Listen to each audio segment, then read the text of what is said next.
Tren kopi kekinian mulai melejit sejak sekitar tahun 2016 sampai 2017, yang ditandai dengan menjamurnya kedai kopi yang menyajikan varian kopi susu gula aren. Salah satu kedai kopi yang menjadi pionir kopi kekinian adalah Kopi Kenangan yang didirikan pada tahun 2017. Minuman kopi kekinian tidak hanya digemari oleh para pecinta kopi.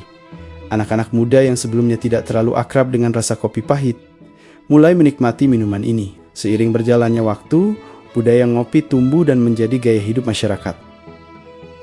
Bahkan menurut data yang dikutip dari BSIP Pertanian, tingkat konsumsi kopi domestik diperkirakan akan mengalami peningkatan dari 4,45 juta kantong pada periode 2020 sampai 2021 menjadi 4,8 juta pada akhir tahun 2025. Kalau menurut gua sih, tren ngopi ini bukan sekedar FOMO, emang udah menjadi gaya hidup aja. Setiap kumpul sama temen, paling enak ya di kedai kopi. Yang gak suka kopi pun masih ada menu yang lain. Tapi poinnya tempatnya itu loh, dimana lagi selain kedai kopi. Ini artinya industri kopi masih memiliki potensi yang begitu besar dan terbuka lebar bagi para pelaku usaha yang tertarik terjun ke industri kopi ini. Kopi Kenangan dimulai dengan modal pas-pasan. Kopi Kenangan sendiri lahir dari tangan dingin 3 sahabat, yakni Edward Tirtanata, James Prananto, dan Cynthia Charunisa. Saat itu, Kopi Kenangan memulai bisnis dengan 5 karyawan dan modal senilai $16.900 Amerika Serikat.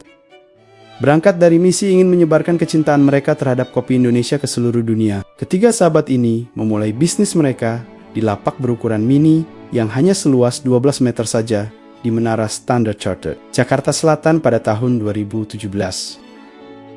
Kepiawaian ketiga sahabat ini merintis bisnis mereka, bikin Kopi Kenangan melesat cepat. Hanya dalam 2 tahun mereka sudah berhasil mencatatkan brand mereka sebagai salah satu kedai kopi paling digemari di tanah air. Pada 2019, Kopi Kenangan sudah menginvasi bisnis kopi di Indonesia dengan mendirikan 230 kedai di seluruh Indonesia. Bahkan mereka mampu membangun 26 kedai baru hanya dalam waktu seminggu dan sukses memecahkan rekor muri. Sebuah capaian yang layak diacungi jempol. Pamor Kopi Kenangan yang terus melambung karena cita rasanya yang unik dengan harga yang ramah di kantong bikin nama brand ini mulai dibandingkan dengan kedai-kedai kopi dari luar negeri dengan harga selangit. Perbandingan dari para pecinta kopi itu yang di kemudian hari melahirkan gelar Raja Kopi Asia yang disematkan untuk Kopi Kenangan. Status ini tidak berlebihan, itu memang layak didapat kedai tersebut. Kesuksesan Kopi Kenangan di pasar Indonesia ternyata memikat banyak investor. Mereka antri untuk menaruh saham dan menyuntik modal besar. Pada 2018, Kopi Kenangan mendapatkan pendanaan dari Alpha JWC sebesar 121 miliar rupiah. Setahun setelahnya, mereka kembali disuntik dana segar, 288 miliar rupiah dari Ventura Sequoia India. Pada Mei tahun 2020, Kopi Kenangan mengumpulkan pendanaan seri B senilai 109 juta US dollar atau setara dengan 1,63 triliun rupiah yang dipimpin oleh investor perusahaan Sequoia Capital. Adapun investor baru pada pendanaan Kopi Kenangan termasuk Harrison Ventures, Verlinvest, Kunlun, Sofina, B Capital serta investor pendanaan awal Kopi Kenangan yang kembali ikut serta dalam pendanaan seri B Alpha JWC. Dengan pendanaan sebesar itu, Kopi Kenangan semakin memantapkan posisinya sebagai Raja Kopi Asia lantaran menjadi perusahaan minuman kopi dengan pertumbuhan tercepat di Asia Tenggara. Disanjung setinggi langit dengan gelar Raja Kopi Asia tidak bikin Edward, James, dan Cynthia lupa daratan. Belum genap 5 tahun merintis usaha ini, mereka mulai membidik pasar luar negeri yang berhasil diwujudkan pada tahun 2022, di mana mereka mendirikan kedai pertama mereka di luar negeri yakni di Suria KLCC, Malaysia. Tak berhenti di situ, Kopi Kenangan kembali bikin kejutan dengan mendirikan sejumlah kedai mereka di negeri jiran, tepatnya di Midtown Cheras, Pavilion KL, New Central KL, dan Sunway Pyramid PJ. Belum genap setahun, Kopi Kenangan kembali membuka sejumlah kedai di Singapura dan berlanjut ke sejumlah negara lainnya. Kopi Kenangan menjadi satu-satunya perusahaan yang bergerak di jaringan makanan dan minuman F&B yang menyabet status New Retail F&B Unicorn pertama di Asia Tenggara. Status itu didapat karena valuasi perusahaan ini tembus $1 miliar Amerika Serikat setelah mengumumkan pendanaan. Seri C tahap pertama senilai $96 juta Amerika Serikat, sekitar 1,3 triliun rupiah. Pendanaan seri C dipimpin oleh Tyburn Capital Management dan diikuti sejumlah investor dari seri sebelumnya seperti Horizons Ventures, Kunlun, dan B Capital, serta investor baru yaitu Falcon Edge Capital. Adapun pendanaan ini diperoleh setelah Kopi Kenangan mengukuhkan posisinya sebagai brand dengan permintaan domestik yang tinggi, termasuk dari beberapa portofolio barunya, seperti brand roti, brand nama Cerita Roti, ayam goreng Chigo, soft cookies kenangan manis, sekaligus menghadirkan berbagai inovasi baru, seperti menu topping Sultan Boba. Menurut Edward Tirtanata, perusahaan akan terus berkomitmen untuk menghadirkan produk yang dapat dinikmati oleh konsumen di seluruh Indonesia. Prioritas kami adalah terus berinovasi dan memberikan pelayanan terbaik bagi seluruh konsumen. Salah satunya lewat beragam program training kepada karyawan kami. Hingga saat ini kami telah memberikan program training ke lebih dari 10.000 karyawan. Hal ini paralel dengan pencatatan penjualan yang baik dari setiap brand Kenangan Brands. Pada 2021, Kopi Kenangan mencatatkan penjualan lebih dari 3 juta gelas setiap bulan, sedangkan untuk Cerita Roti tercatat penjualan sebesar 6,4 juta dalam setahun. Chigo dengan lebih dari 1 juta produk dan kenangan manis yang baru saja diluncurkan pada Oktober tahun 2021 sudah berhasil menjual 20.000 cookies dalam sebulan, terang Edward dalam situs resminya Kopi Kenangan. Mantep ya, kok kopi dong kok? Maaf. Kenangan Brands juga memiliki produk olahan ayam goreng, Chigo. Chigo telah tersebar di 40 outlet di Jabodetabek dan telah menjual lebih dari 1 juta produk. Didorong peningkatan penjualan hingga 232% pada 6 bulan terakhir di tahun 2021. Chigo berencana untuk melakukan ekspansi ke lebih dari 100 outlet di Indonesia pada tahun 2022 untuk memenuhi kebutuhan dan kepuasan konsumen. Di tahun 2022, Chigo juga akan mulai mengeluarkan menu minuman dan menu tambahan lainnya, serta memperkenalkan varian terbaru Chigo. Brand olahan ayam goreng ini mampu menarik perhatian konsumen di Indonesia dengan melonjaknya pengikut media sosial yang menembus 50.000 pengikut hanya dalam 7 bulan pasca diluncurkan.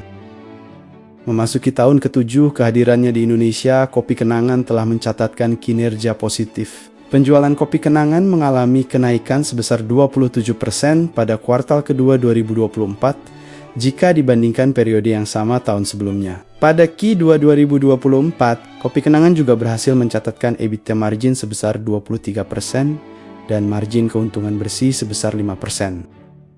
Gimana? Paham kalian?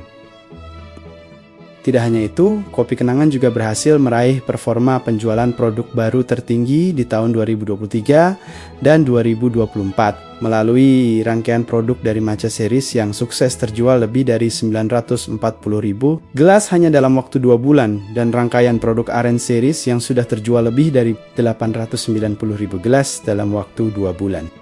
Sepak terjang 7 tahun Kopi Kenangan di Indonesia telah berhasil menghadirkan 1.000 gerai guna mewujudkan visi untuk menghadirkan kopi lokal berkualitas untuk seluruh lapisan masyarakat. Kami menargetkan untuk memiliki 2.000 gerai Kenangan Brands di Indonesia pada tahun 2027, ungkap Edward Tirtanata, Group CEO and Co-founder Kopi Kenangan.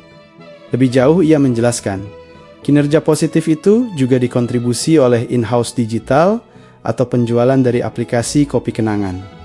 Per Juni 2024, kontribusinya mencapai 44%. Harapannya ke depannya kontribusi dari kanal digital ini bisa mencapai lebih dari 50%. Kopi Kenangan menggunakan 1.500 ton biji kopi tiap tahunnya untuk pasar domestik. Ambisi besar tengah diusung PT Bumi Berkah Boga yang lebih dikenal dengan Kopi Kenangan. Perusahaan menargetkan penjualan fantastis sebesar $400 juta atau setara dengan 6,72 triliun rupiah dalam 3 tahun ke depan. Target jangka panjang ini diungkapkan sejalan dengan rencana perusahaan memperluas jaringannya hingga mencapai 2.500 gerai di seluruh Indonesia dan mancanegara. Kabar baik ini datang bersamaan dengan perayaan pencapaian 1.000 gerai kenangan Brands yang berlokasi di Solo. Ekspansi global pun semakin gencar dilakukan, dengan Australia menjadi negara terbaru yang disambangi. Pembukaan gerai perdana di Sydney pada 14 April 2025 menandai langkah bersejarah. Kopi kenangan untuk pertama kalinya memasuki pasar di luar benua Asia. Co-founder Kopi Kenangan, Edward Tirtanata, menyampaikan keyakinannya terhadap target tersebut. Ia menjelaskan hingga saat ini, Kopi Kenangan telah memiliki 1.000 gerai yang tersebar di 67 kota di Indonesia dan 6 negara lainnya, termasuk Australia, India, Taiwan, Malaysia, Singapura, dan Filipina.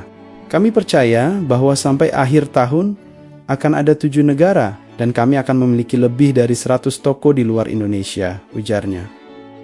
Terarah banget tujuannya, perencanaan matang, step by step, setelah stabil di dalam negeri baru ekspansi. Dilansir dari Fortune Indonesia pada 2024, Kopi Kenangan telah mencatatkan pendapatan cukup signifikan, yakni sekitar 2 triliun rupiah. Kontribusi penjualan terbesar masih berasal dari gerai di Indonesia. Tapi perusahaan juga memiliki target strategis untuk memiliki 100 gerai di luar negeri pada 2025. Setelah Sydney, Kopi Kenangan berencana untuk melanjutkan ekspansinya ke Melbourne. Saat ini, mereka telah memiliki 98 gerai di Malaysia, 7 di Singapura, 2 di Filipina, dan 1 di India. Ini di India bukannya di kawasan elit ya guys. Jangan salah, tempat Lambo pada kumpul. Keputusan untuk merambah pasar Australia didasari oleh besarnya komunitas pencinta kopi di sana. Hal ini menjadikan Australia sebagai lokasi strategis untuk memperkenalkan cita rasa khas Asia Tenggara yang menjadi keunggulan Kopi Kenangan. Menu andalan seperti kenangan latte dengan gula aren khas Indonesia akan tetap menjadi primadona di gerai internasional. Selain itu, berbagai pilihan minuman yang disesuaikan dengan selera pasar lokal Australia juga akan ditawarkan. Langkah ekspansi ini bukan hanya sekadar memperluas bisnis, tetapi juga merupakan wujud komitmen Kopi Kenangan untuk memperkenalkan cita rasa kopi Nusantara ke kancah global. Perusahaan berharap dapat terus mendukung industri kopi Indonesia agar semakin dikenal dan dihargai di mata dunia. Kejeniusan 3 sahabat ini dalam mengelola usaha patut kita contoh sih. Bagaimana menurut kalian? Terima kasih sudah menonton dan tunggu video selanjutnya.